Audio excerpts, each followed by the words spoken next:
Hello and welcome to a quite warm but damp morning here in beautiful Nova Scotia, and welcome to part 2 of my 2020 Building a Greenhouse series of videos. So like I said, it's quite warm, but autumn is definitely here.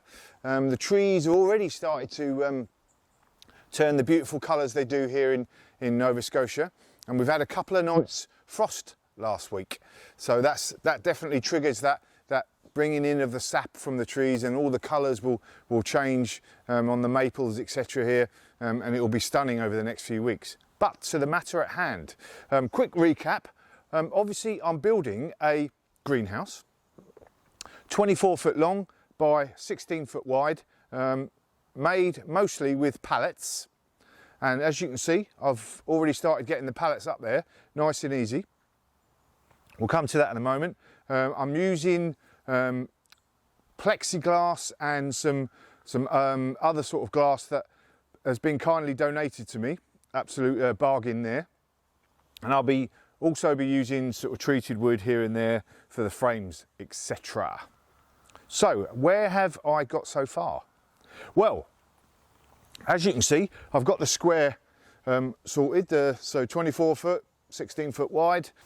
As you can see, they're 8 foot pieces, and I've connected each one together with some brackets. So as you can see there on the front, I've got a bracket either side, and on the corners I've got a little corner bracket to fix them all together. So that gives me my rough square. Plus I've also levelled it out, mostly levelled it out here and there, so that, you know, it's not going to be perfect. I'm not too worried about that. So I've got a roughly level rectangle now.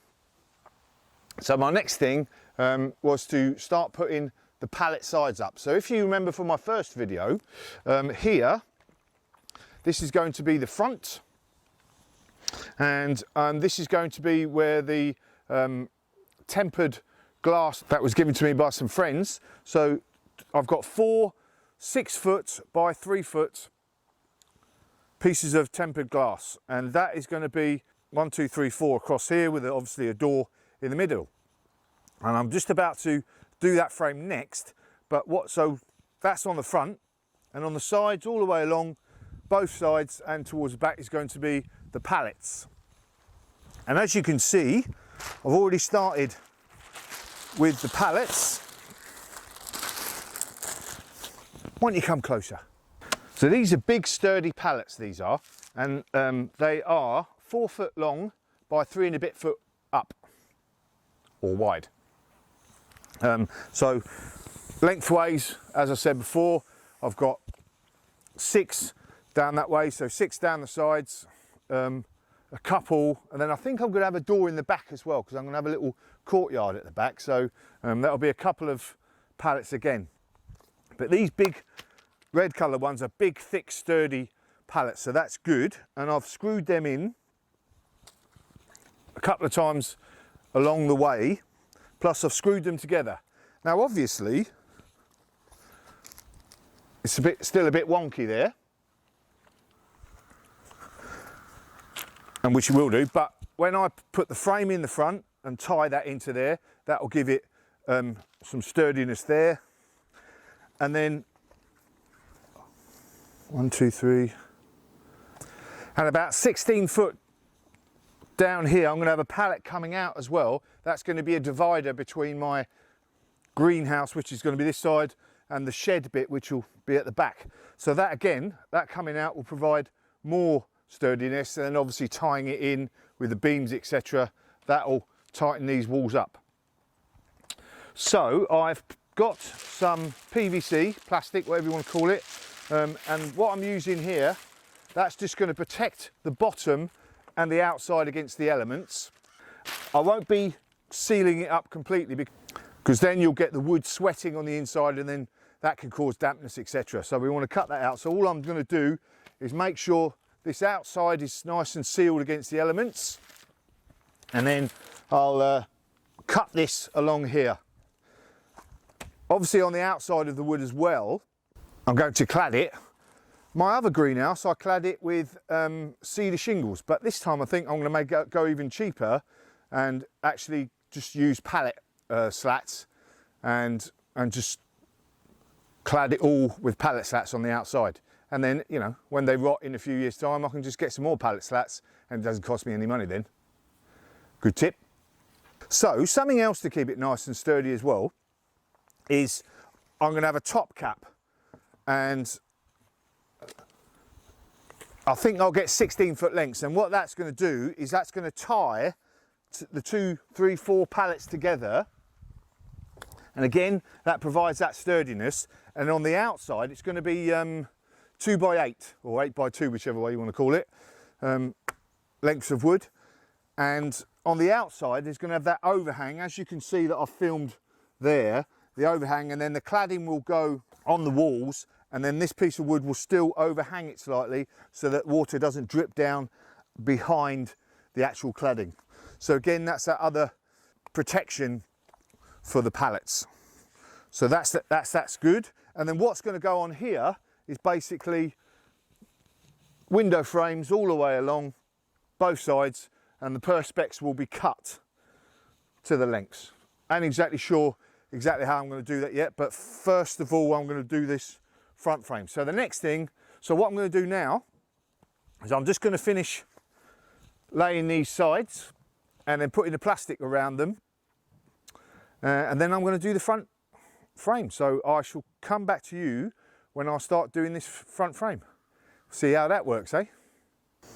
Welcome back, welcome back. As you can see, I have been a busy bee. I've put all the pallets all the way around except for the doorway bit at the back. I've got the front framing up for the 2 windows, and that's not actually, that diagonal is not actually going to stay there. I was just looking at it to see the angle of the dangle of the actual pitch of the roof. I'm a bit undecided and I'm going to need your help, which I'll come back to in a minute. But let's have a little look to see what I've been up to a bit more. First we'll start with the frame anyway. So 4 by 2. I've got obviously the one window, next window, centre door, and then the other windows. I've got 2 bracings at the top here. I'm not exactly sure why, but apparently all the experts say that you should have. To help with solidity, I don't know what exactly, but I'm following the experts, so at least on that bit anyway. So I've got 2 bracing bits at the top here. What else? Yes, now we'll come back to that pitch in a moment. Let's go and have a look into, so for all of the screws, these are 4 by 2, so 2 inches across. There's 2 screws everywhere, so you want a screw in for every inch. So that's 2 inches across, so there's 2 screws there in each bit. Stops it twisting or anything like that. Let's go in to the actual greenhouse and see what I've done. And have a look. No, first, I'm all over the place here. First, let me see. So you see the doorway, and you can see what is supposedly going to be my raised beds just inside. That was one of the things that I was looking at to make sure I could get a wheelbarrow in. So I did a plan.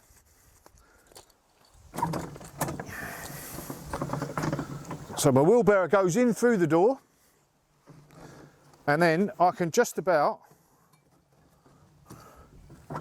get it in. And then that will easily go up that way. So obviously it's always a good idea to plan out those sorts of things. I won't have to get it through from this side into the shed side because I've got a back door and I can come in that way. And I don't think I'll be wheelbarrowing anything in that way, but the wheelbarrow go up both sides, so that's good. I've tested that out now, tested and assessed serviceable, as we used to say in the Fleet Air Arm. So let's have a look at, feels like I'm on speed or something. I'm not. Let's have a look into the greenhouse to see the plan again and see what I've done. Right, so obviously the frame there again, I've got the outer frame and then the inner frame for where the windows, and I've done that because obviously I want to put a window in and I don't want the window, you know, sort of going against that. So come out a bit and that's where the window starts. So 1 window, 2 windows, and then doorway. So go in the doorway, we've measured the wheelbarrow test, so that's good.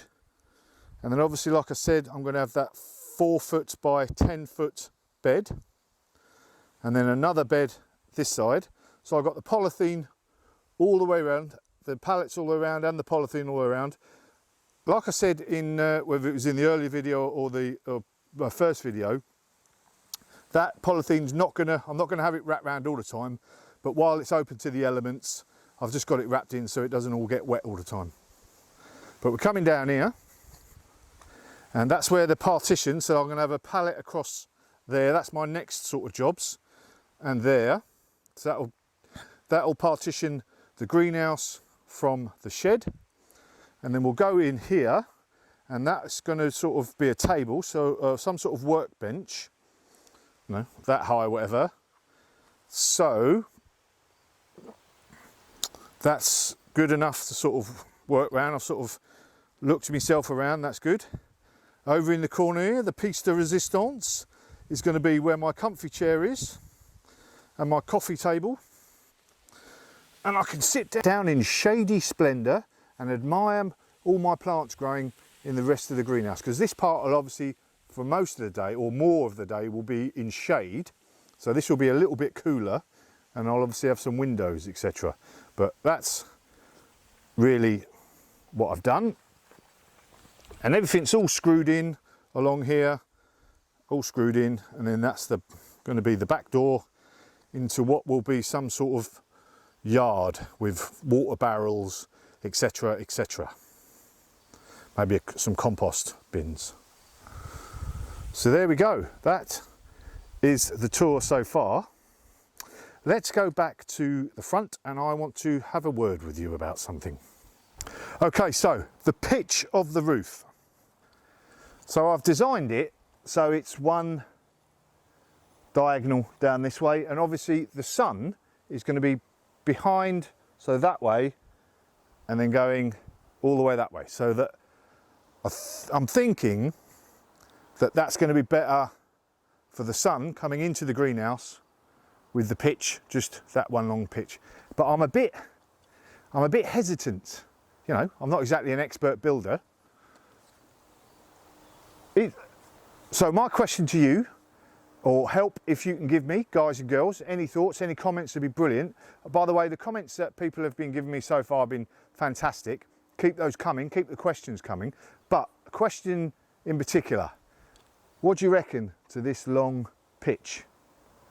Now, we get a bit of snow here, so obviously I want the snow to come off, and having a long pitch like that is not going to help. But if I brace it well enough, and they're going to be 6x2s, obviously the bracing's all the way, or whatever they're called, all the way along the diagonals. What do you reckon? Good idea, bad idea? I'm not too sure at the moment, but any help you guys could give me will be most welcome. So that's it for today. Next, what I'm going to be doing is all the framing around the sides for the windows on the sides to go all the way around. So yes, so I'll be doing all that. Basically easy boxes, that should be relatively easy. And then I'll be on to putting the roof and the bracings in for that, etc. But job's definitely good, and so far I think I'm relatively pleased with my progress, and autumn is definitely on us. I've got leaves falling all around me, but I'm a happy, optimistic gardener, and see you later.